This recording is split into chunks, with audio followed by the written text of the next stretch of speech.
নমস্কার বন্ধুরা, স্বপ্নার মেয়ের রান্নাঘরে তোমাদের সবাইকে অনেক অনেক অনেক স্বাগত।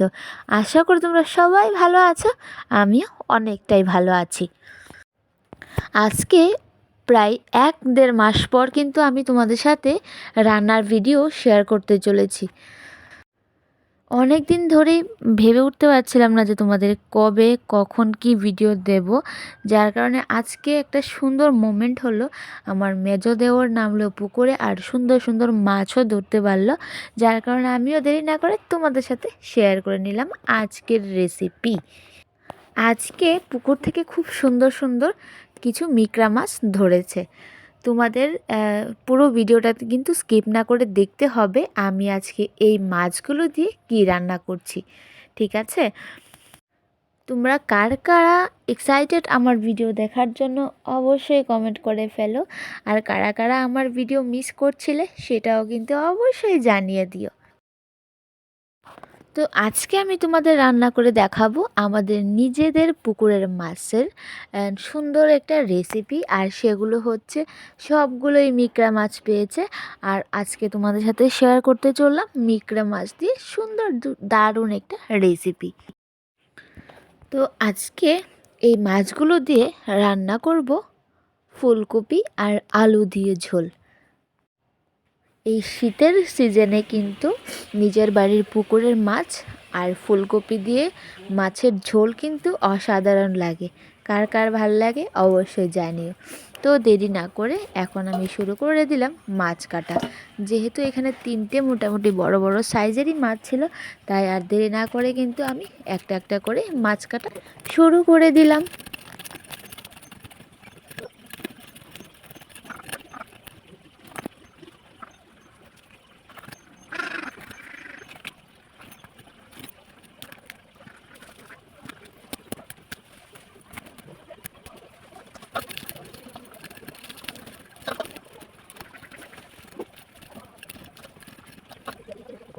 তো ফাইনালি আমার কিন্তু সবগুলো মাছ কাটা হয়ে গেছে আর ধোয়া হয়ে গেছে। আর এখানে কিন্তু আমি অনেকগুলোই পিস করে নিয়েছিলাম। হ্যাঁ, এখন আমি মাছগুলোর মধ্যে লবণ আর হলুদ সুন্দর করে মাখিয়ে 10 মিনিট ঢাকা চাপা দিয়ে রাখবো।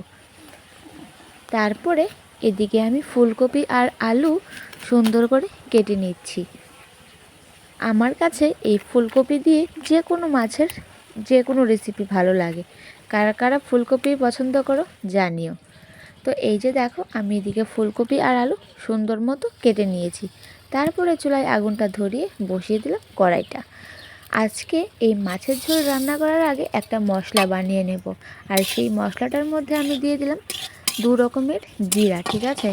একটা আমরা বলে থাকি মোটা জিরা, আর এটাকে বলে থাকি চিকন জিরা, ঠিক আছে? তো 2 রকমের জিরে এখন আমি ভালো করে একসাথে ভেজে নিলাম। যখন 2 রকমের জিরেই ভাজা হয়ে গেছিলো, তখন আমি দিয়ে দিলাম কিছু পরিমাণে ধনে, আর সেটা হচ্ছে পুরো আস্ত কিন্তু। হ্যাঁ, এখন আমি ধনেগুলোকেও জিরের সাথে ভালো করে নাড়াচাড়া করে ভেজে নিলাম।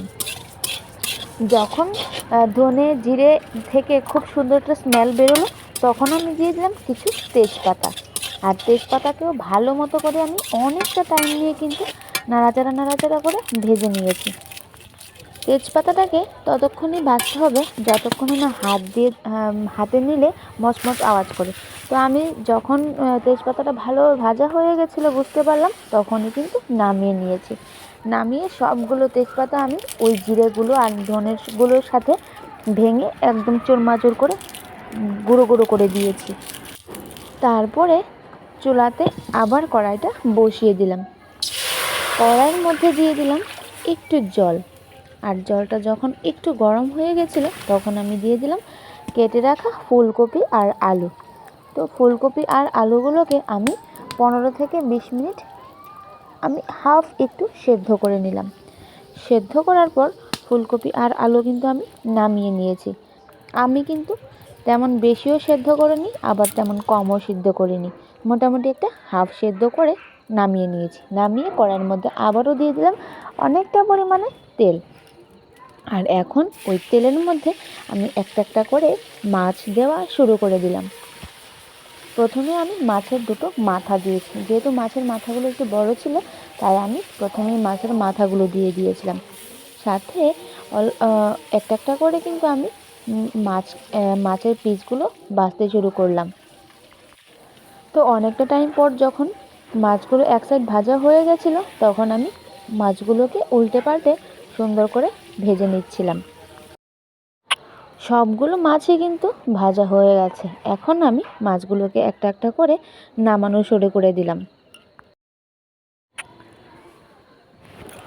তো মাছগুলো নামানো হয়ে গেছে, এখন আমি বাকি মাছগুলোকেও ঠিক একইভাবে আমি একটা একটা তেলের মধ্যে দিয়ে উল্টে পাল্টে ভেজে নিচ্ছি।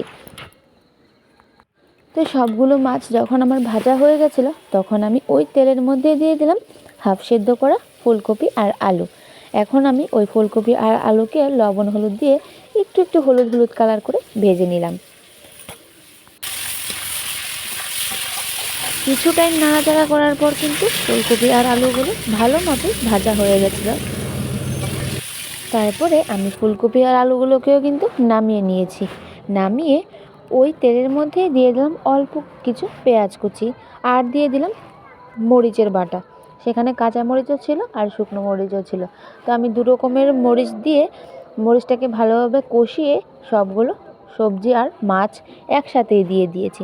দিয়ে অল্প একটু ঝোল দিয়ে দিলাম আর তার উপর দিয়ে দিলাম অল্প একটু লবণ। আর যে আমি মশলাটা বানিয়েছিলাম ওই মশলাটার অল্প একটু গুঁড়ো করে নিয়েছিলাম, ওই গুঁড়োটা।